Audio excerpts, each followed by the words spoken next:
I would like first to acknowledge the Chancellor of MSU IIT, Attorney Alice Edney Dito Kalan. Sir, salamat kayo for lending us your beautiful, excellent venue and preparation for this regional World Skills Competition.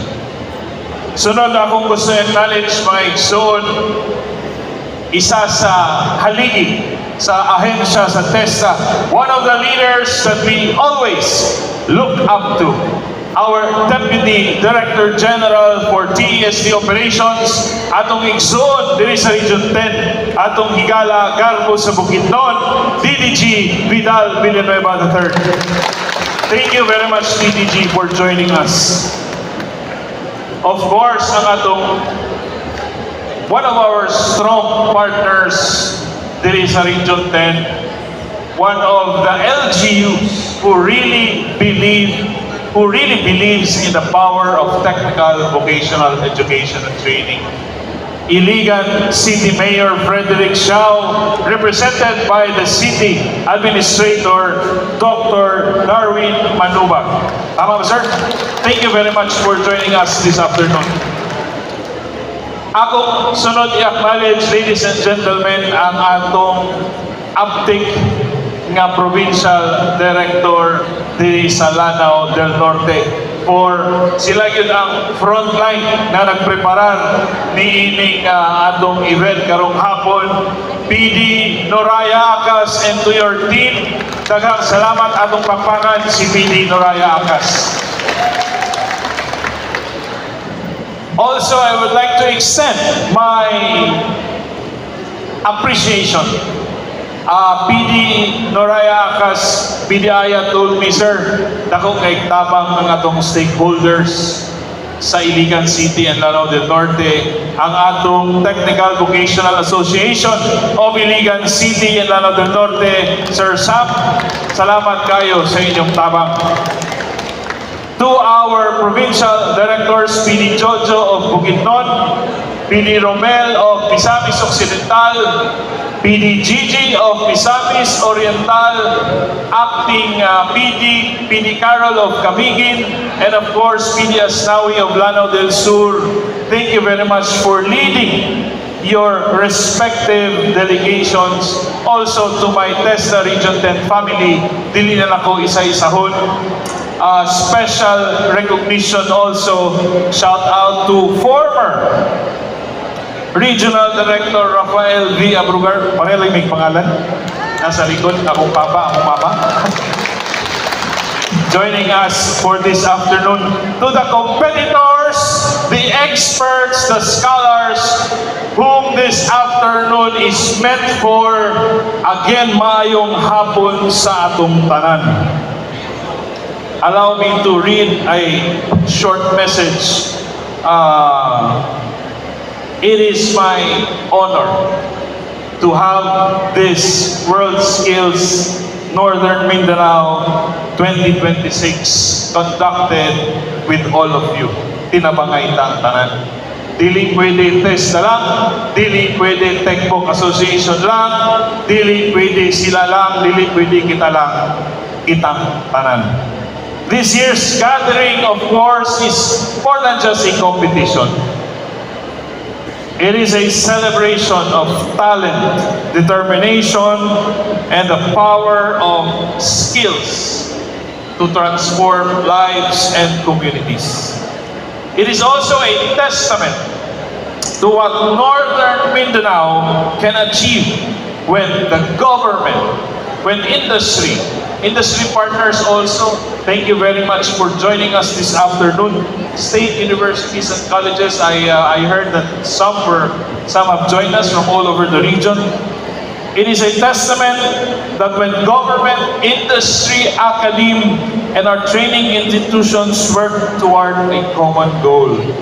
In TESDA Region 10, we often say TESDA North Min for the win. Kanang win, ang WIN, nana siya'y mga gibuot, gipasabot. W is workforce development. I is for intensified partnership and collaboration, and N is for nation building. North Mid for the win is more than just a slogan. It is a declaration that Northern Mindanao is ready to compete, ready to innovate, and ready to lead. The win we aspire today is not measured solely by the medals and the trophies. It is measured by our ability to develop a skilled workforce capable of driving progress and prosperity for our region and our nation. Allow me to highlight 3 reasons why skills and technical education are more important than ever. First, skills win opportunities. In today's rapidly changing world, opportunities belong to those who possess relevant and industry-responsive competencies. Skills provide individuals with access to employment, entrepreneurship, and lifelong learning. They empower people not only to earn a living, but to build a better future for themselves and their families. The second, skills win innovation. The industries of tomorrow and today will be built by people who can adapt, create, and solve problems. Whether in advanced manufacturing, digital technologies, construction, renewable energy, hospitality, or creative industries, innovation begins with skilled hands and skilled minds.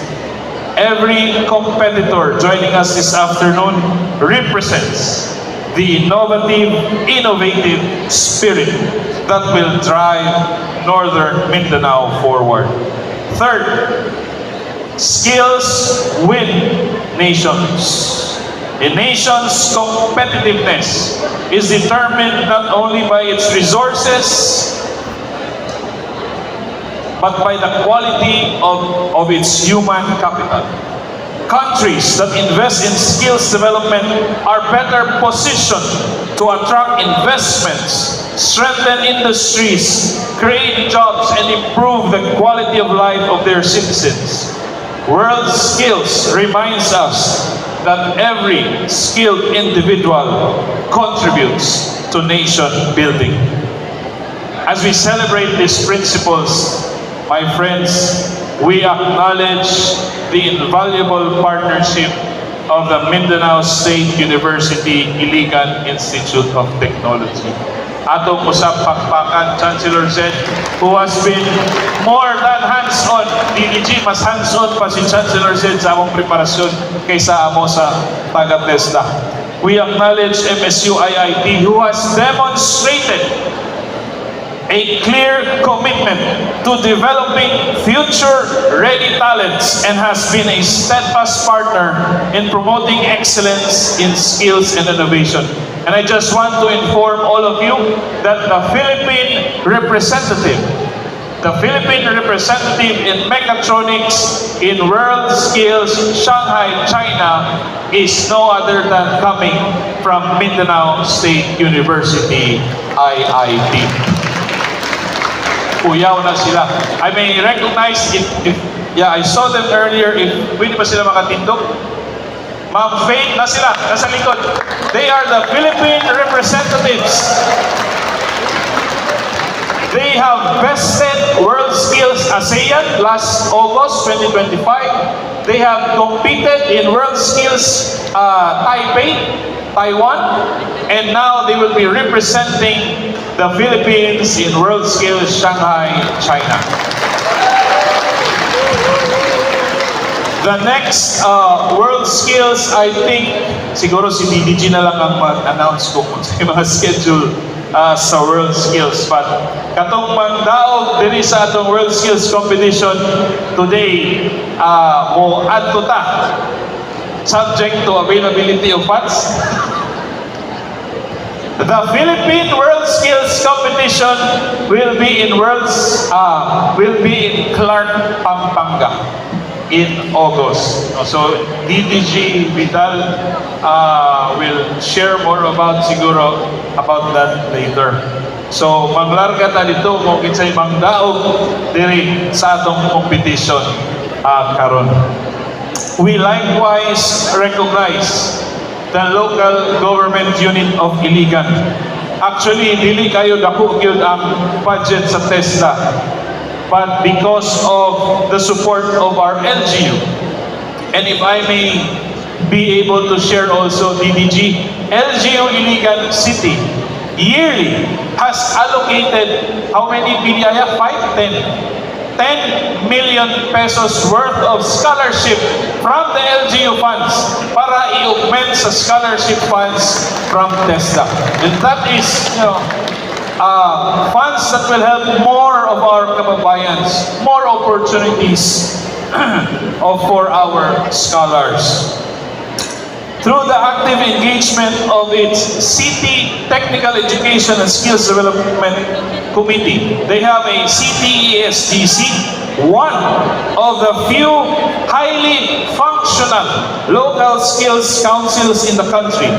The city government has shown that local leadership plays a crucial role in building a competitive workforce and a stronger local economy. To all our competitors, our experts, industry partners, and stakeholders, thank you very much for joining us in this journey. Today we gather under the banner of World Skills TESDA North Main for the win. Let us remember that true victory lies not only in standing on the podium or the cash prizes or medals that you will receive, dili na ba kayo nako? Pero mali pa yung nagapunta. But in pursuing excellence, embracing learning, lifelong learning, and using our skills to uplift our communities. To all of us, especially sa atong TechPoc sector, atong TVIs, TTIs, all of us in TESDA, our stakeholders, our graduates and scholars, may this competition inspire us all to aim higher, work harder, and dream bigger.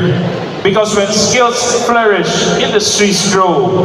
When industries grow, our lives, our families, our communities prosper.